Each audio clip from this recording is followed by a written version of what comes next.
Korando from SsangYong. The Double Dragon returns.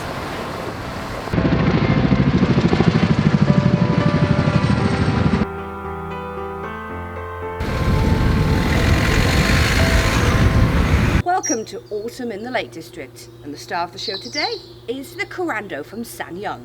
SsangYong means Double Dragon. Yes, like the 80s video game we played in the arcades on the ST and the Amiga and such. However, as Annabelle mentioned, this is the star, and it's the brand new Korando. It's the 4th generation. It comes with a range of engines, gearboxes, 2-wheel drive and 4-wheel drive.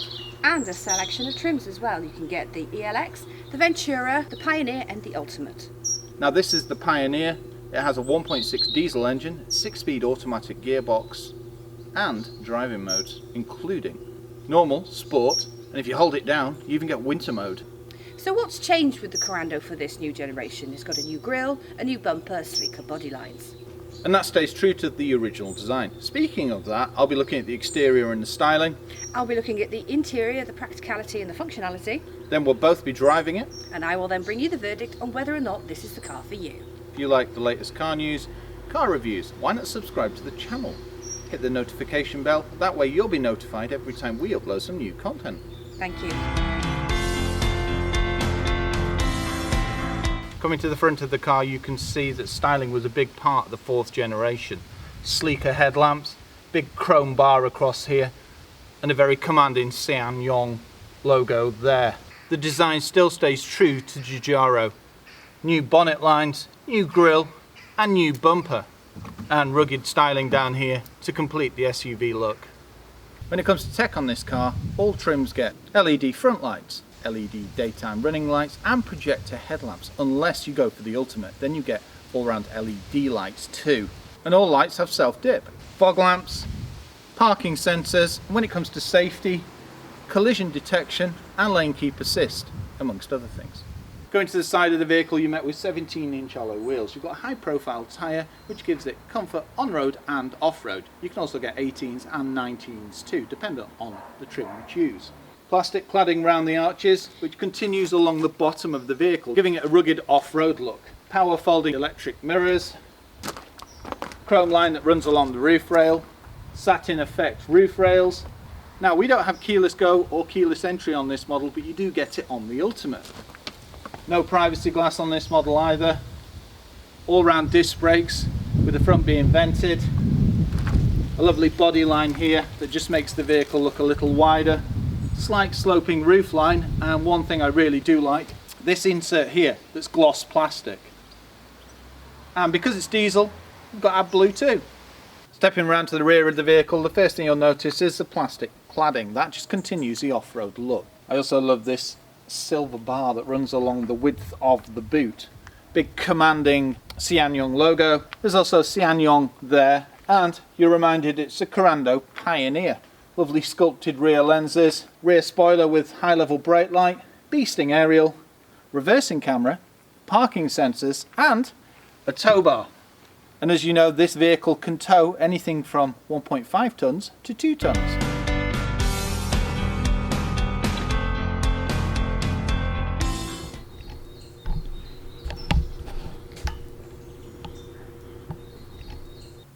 Stepping into the Korando is made easier with the wide opening doors and raised ride height. And I use the steering wheel and the old-fashioned handbrake. As you can see, there is no grab handle above the driver's door. However, I got around that by using the steering wheel and the old-fashioned handbrake. Nice touch there.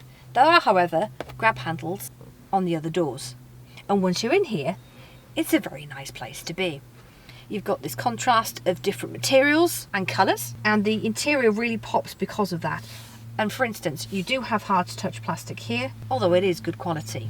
You've got a soft touch on the dash. You've got this nice contrast with the gloss and the satin effect here. A really nice sized infotainment screen. You also have a great driving position that's very comfortable. You have an armrest on the door panel, and the armrest in the middle is wide enough for you and your passenger. When it comes to the steering wheel, it's leather wrapped and heated. The button for it is here. You've got your telephony and your media on the left, and you've got your cruise control and your fuel computer on the right. Paddles behind. When it comes to the cluster, you've got your rev counter on the left and your speedo on the right. for your computer with other information in the middle.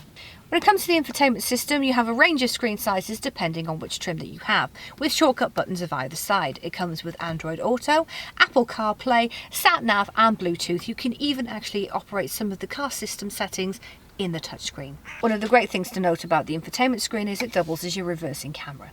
Underneath the infotainment system, you've got your aircon with your shortcut buttons, and just to note, your hazards are there as well. Underneath that, you've got your buttons for your front seat heating, and you've got your 12-volt socket underneath that with the USB port. Next, your gearbox. It's a 6-speed automatic, and you have your driving modes here, which are normal, sport and winter. You've also got your start-stop button, which you can actually turn off here. And on the right, you've got your traction control and hill descent buttons as well. You've also got an old-school handbrake with hill start assist. When it comes to practicality, I've got plenty of headroom. Although I am only 5'3", I do also have plenty of legroom.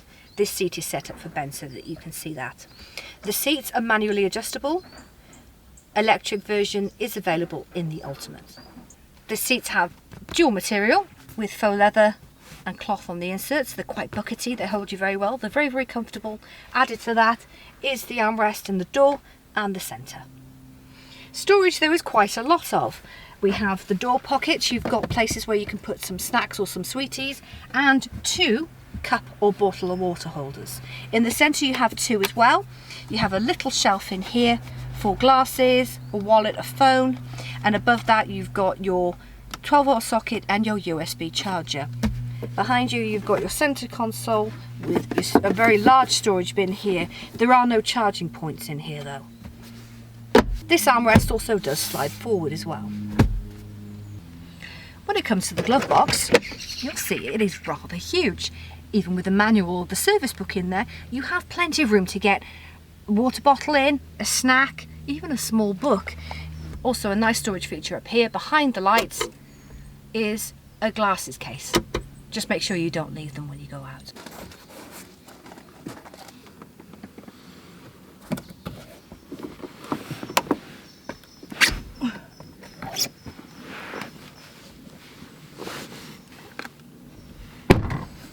Stepping into the back of the Korando is made easy with the wide opening doors and raised ride height. And the fact that you have a grab handle makes it easier to get in and out when you have mobility challenges.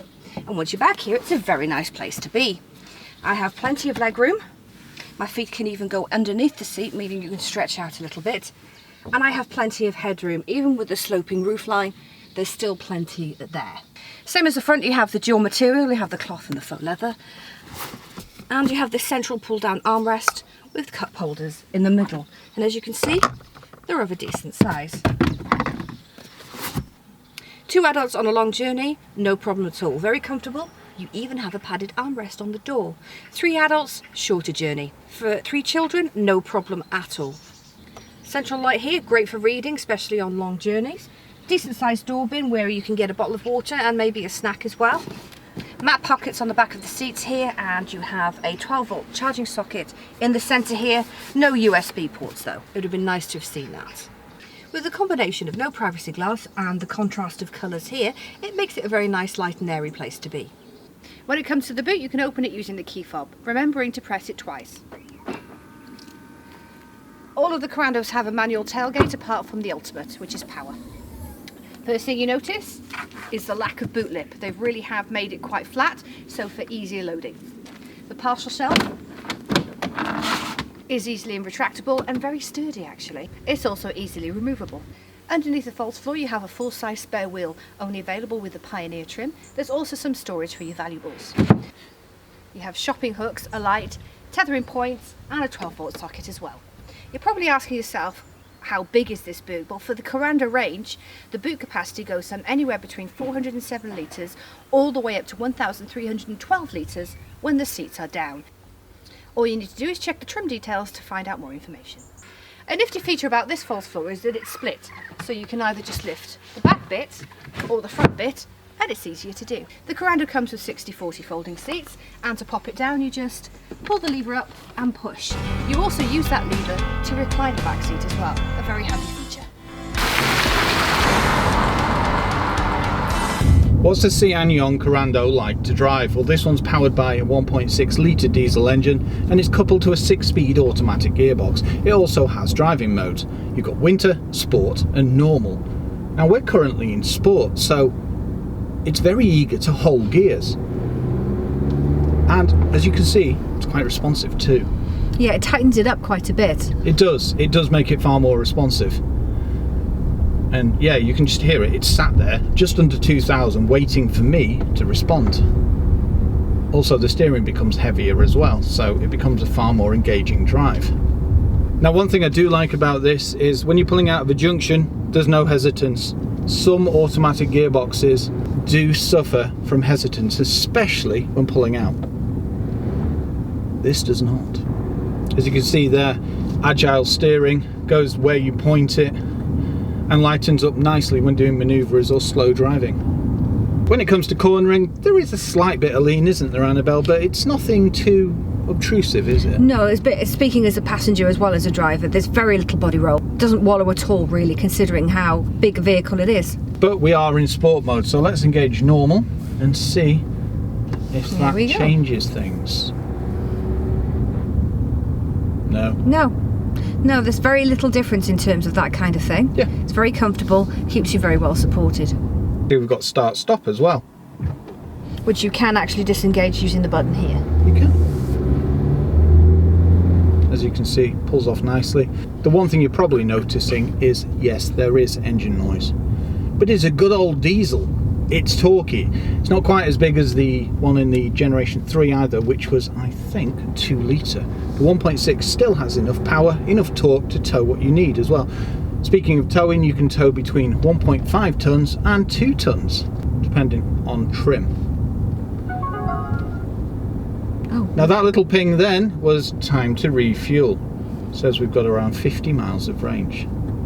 This vehicle also has lots of safety tech. And one thing to note is that, and this is clever, the safety that you get on the ELX is also the safety you get on the Ultimate. So there's no compromise across the trims for safety. It's just things like LED on the Ultimate and like a virtual cockpit as well. And a power tailgate maybe. Yeah. Yes, exactly. Yeah. But when it comes to safety, you get it on all of them. Exactly, yeah. It's very good. It is, and it's a nod to SsangYong that they've actually just taken that, combined that with a 7-year warranty and the really good prices. It's a real contender. This has also got collision detection and lane keep assist as well. So yes, it will try and correct you if you start drifting out of a lane. So yeah, the more you floor the engine, the louder it gets. But if you keep it at low revs, it's not that noticeable. And certainly not at higher speeds on a motorway, say. It's very quiet, actually. It is, yeah. Well, we've done 600 miles in this in the last 3 days. Gosh, I didn't realise it was that much. Yeah, it is. And it's not skipped a beat. It's been very good fun to drive. It's been economical. We've got anything between 40 and about 47, dependent on how I've driven. Which I don't think's bad, especially the way I drive. And it's also been very comfortable. For the long distances that we've done, it's been very comfortable. Now, I've been flooring it around some of the bends to see how it'd handle, and it goes around very well, but you do, as you'd expect, if you're at higher speed, it will whip ever so slightly. But that comes with high ride height and soft suspension. Driving it normally, even at spirited speeds, it holds the road exceptionally well. Now, one of the things you will notice, or I noticed, is because it's a 6-speed automatic, it's not quite as smooth as say it would be with 9-speed, but that makes perfect sense. Meaning some of the gear changes at lower speed may not be as smooth as they could be, but that goes with the territory. Overall though, it's great. It's well refined, it's got auto lights, it's got rain sensing wipers. Dependent on trim, you can get lots of different things, can't you? Yes. Just to go through some of the features on this car, we've got a reversing camera, front and rear parking sensors, very well refined. Dependent on trim, you get different infotainment screens. You can get virtual cockpit on the high level one, as I said, the Ultimate. Very clear dials, great lights. Even with these projection headlamps, they're very good. However, the LEDs really do excel. The raised ride height, well, that allows you to do things like this. Whee! As you can see, it is capable, and it comes in 2-wheel drives, 4-wheel drives, and you can get automatics and manuals as well. Petrols, diesels, and even EV powertrains are coming too. Yes, the Korando is being used as the base model for SsangYong, extending into the EV market early next year. Now, one of my favourite bits of road is this. Let's see how agile the Korando is. Oh, it's busy. So we have people first. Oh, a tree's down. Oh dear. But if you put your foot down here, it's like undulating. Let's see how it works. I mean, look at that. Okay, Annabelle, sorry I did throw you a little bit, but it felt very under control, and let's face it, they're quite harsh, those corners. It's more like a roller coaster. Big Dipper. I would agree with you on that one.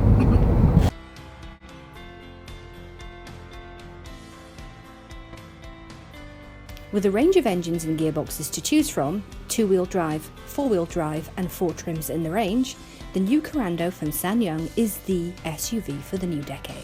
With a 7-year warranty and excellent safety features across the range, it makes this SUV a real contender, especially with prices starting from just under £20,000. The model we have here is the Pioneer, and it comes with a 1.6 litre turbo diesel engine coupled with a 6-speed automatic gearbox. It goes from 0 to 62 in just over 12 seconds and delivers 324 Nm of torque. It's NCAP 5 and Euro 6.2, and prices for the Pioneer model start from just under £26,500 for the 2-wheel drive. Standard features include 17-inch alloy wheels, heated front seat, a full-size spare wheel, lane keep assist, and driver attention alert, to name but a few. It's practical, well trimmed, and can tow up to 2 tons, making it perfect for family holidays and adventures. It's even great off-road too.